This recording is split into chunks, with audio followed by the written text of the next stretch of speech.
Hello everyone, my name is Harshit Goyal from Birla Public School Pilani, and today I'm here to tell you about what is the good price for a share. So guys, before knowing the topic, we should first know the basic terms that will be required in the topic.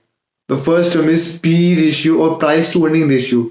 Guys, it is the ratio of the price to the earnings.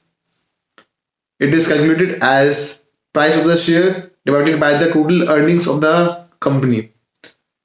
As PE ratio tells us that how much money we have to pay to the company to earn 1 rupee.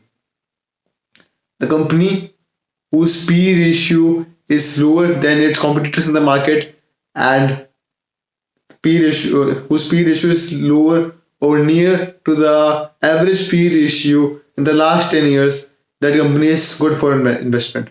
For example, a company A whose price is 10 rupees and whose earning is 10 rupees, and consider a company B whose price is 2000 rupees and whose earning is 500 rupees. So if we calculate the PE ratio of the company A, it would be 100 divided by 10. That would be 10.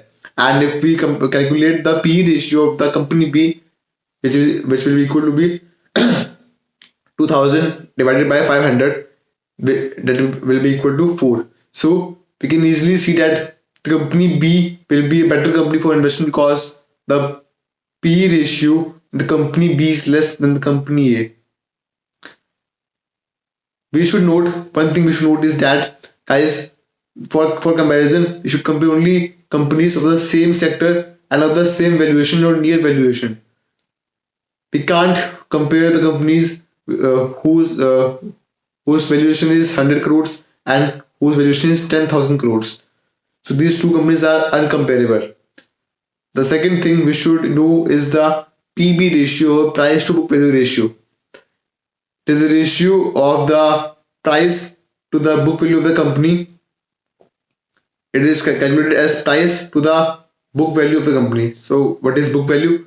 Guys, book value is, it is the per unit value of the assets after deducting the liabilities. It is calculated as assets minus liabilities divided by total number of shares.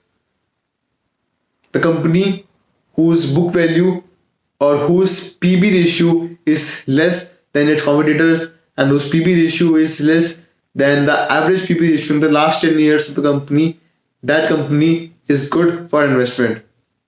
Again, we should note is that for comparison, we should only compare the company in the same sector as well as whose valuations are almost same. Now the question arises that for comparison, which ratio we should consider? PB ratio, PE ratio. So guys, we have in the market we have two types of companies. First is the old age companies. Second is the new age companies. Guys, old age companies are those companies whose business models are based on the traditional methods. Like, the establishment of those companies require huge capital.